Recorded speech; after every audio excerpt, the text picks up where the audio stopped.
శ్రీరామకృష్ణ కథామృతము. యోగులు వ్యక్తయోగులని గుప్తయోగులని రెండు రకములు. సంసార త్యాగం చేసిన వానిని వ్యక్తయోగి అందరు. గుప్తయోగులు బయటికి కానరారు.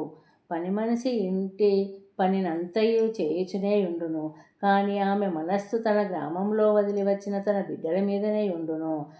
భ్రష్టురాలగు స్త్రీ ఇంటి పనినంతయు ఉత్సాహంతో చేయుచుండును, కానీ ఆమె మనస్సు మాత్రము తన ప్రేమకుని పైననే ఉండును.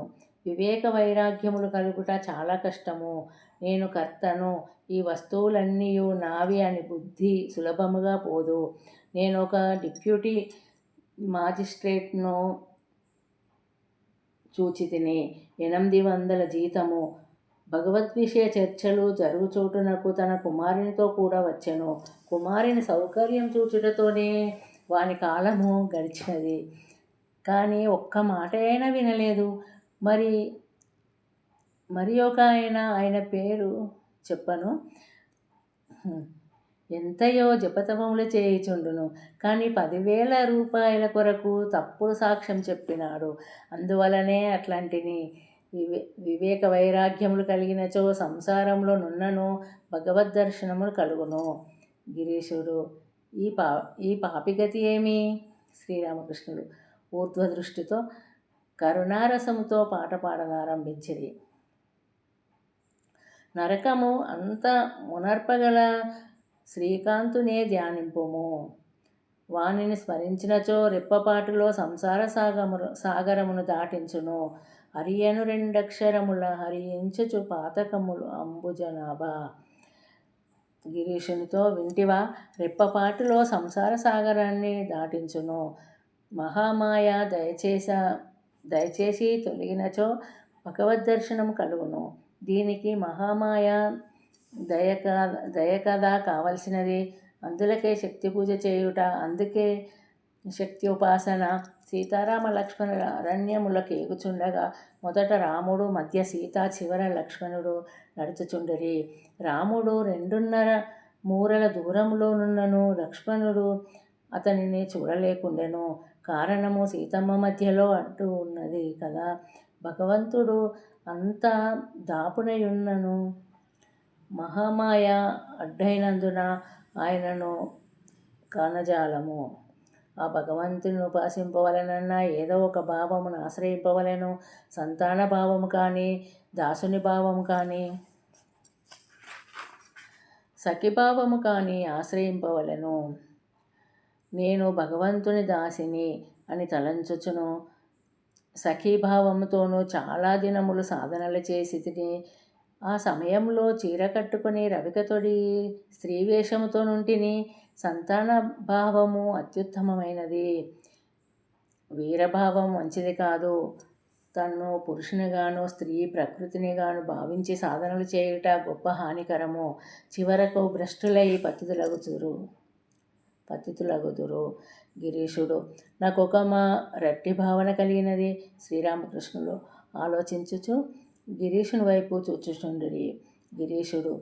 ఈ రకమైన పేచీపూచీలున్నవి. వీటిని దాటు ఉపాయమేదో చెప్పండి. శ్రీరామకృష్ణులు కొంతసేపు ఆలోచించి, భగవంతునికి వకాలత్నామా ఇమ్ము. అతడేమి చేసినా చేసుకొనిమ్ము. సత్వగుణము కలిగినంతనే ఈశ్వర లాభం కలుగును. శ్రీరామకృష్ణులు తమ బాల భక్తులను గురించి చెప్పుచుండిరి. శ్రీరామకృష్ణులు గిరీశునితో ధ్యానంలో వారి లక్షణములన్నింటినీ చూడగలిగితిని. ఆ బాలభక్తులు సిరి సంపదలకై ప్రాకులాడరు, ఇంద్రియభోగముల వంక బోరు. వీరిలో కొందరు వివాహం చేసుకొని ఉన్నాను, వారు భార్యతో సంసారం చేయరు. రజోగుణము సంపూర్ణముగా అడిగిపోయి సత్వగుణము ఉదయించినచో భగవంతునిపై మనస్సు నిలకడగా ఉండును. భగవంతునిపై ప్రేమ కలగదు, వాని దర్శనము కలగదు. గిరీశుడు. మీరు నన్ను ఆశీర్వదించితిరి కదా. శ్రీరామకృష్ణుడు. ఎప్పుడు నిష్కపటమగు మనస్సున్న వారికి భగవద్దర్శనం కలుగునని చెప్పితిని. శ్రీరామకృష్ణులకు తటాలన భావ పరివర్తనమాయెను. అమ్మ ఆనందమయి అని సమాధి స్థితి నందిరి. చాలాసేపు అయిన పిదప కొద్దిగా స్పృహ వచ్చెను. శ్రీరామకృష్ణులు భక్తులు ఎక్కడోయ్. మాస్టర్ వెంటనే బాబూరామును పిలుచుకొని వచ్చిరి. బాబూరాము తదితర భక్తులను చూచి, శ్రీరామకృష్ణులు సచ్చిదానందమే మంచిది, ఇది సురాపాన ఆనందము కాదు సుమా అని పలికి పాడనారంభించిరి.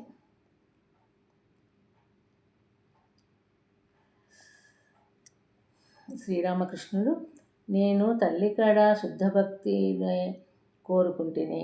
గిరీశుడు శాంతిముగా ఉండుట గాంచి శ్రీరామకృష్ణులు గిరీశునితో, నీ ఈ శాంతభావము చాలా మంచిది, సహజ అవస్థయే ఉత్తమము. శ్రీరామకృష్ణులు నాటకశాలలో మానేజర్ గదిలో కూర్చొని ఉండిరి. ఒక వ్యక్తి వారి కడకు వచ్చి వివాహ విభ్రాట అనే నాటకము మొదలుపెట్టిరి. చూచుటకు వచ్చేదరా అనెను. శ్రీరామకృష్ణులు గిరీశునితో, ఇదేమి ఇలా ఏర్పాటు చేసితివేలా? ప్రహ్లాద నాటకం తర్వాత ఈ నాటకమా? పాయసం త్రాగిన పిదప కాకరకాయ వేపుడా? నాటకం ముగిసెను. గిరీశుని ఆదేశానుసారము నాటకంలో పాల్గొన్న నటీనటులందరూ వచ్చి శ్రీరామకృష్ణులకు మొక్కుచుండిరి. భక్తులందరూ ఈ దృశ్యమును చూచుచుండిరి. కొందరు శ్రీరామకృష్ణ పాదములు స్పర్శించి నమస్కరించుచుండిరి. కాలు తాకినప్పుడెల్లా వారికి బాధ కలుగుచుండెను. నటీజనముపై కరుణ కటాక్షంతో చూచుచు, అమ్మ పాదాలు స్పర్శించనక్కరలేదు అని చెప్పుచుండిరి. వారందరూ వందనములు చేసి వెళ్ళిన పిదప శ్రీరామకృష్ణులు భక్తులతో, అంతయు అతడే సుమా, కానీ వేర్వేరు రూపములు ధరించెను. అటుపై శ్రీరామకృష్ణులు దక్షిణేశ్వరమునకు పయనించుటకై లేచిరి. గిరీశాది భక్తులెల్లరూ లేచి వారితో బండి వరకు వచ్చి బండెక్కించిరి. బండిలో కూర్చునగానే శ్రీరామకృష్ణులు సమాధిమగ్నులైరి. బండిలో నారాయణాది భక్తులెక్కిరి. బండి దక్షిణేశ్వరము బయలుదేరెను. జై శ్రీరామకృష్ణ.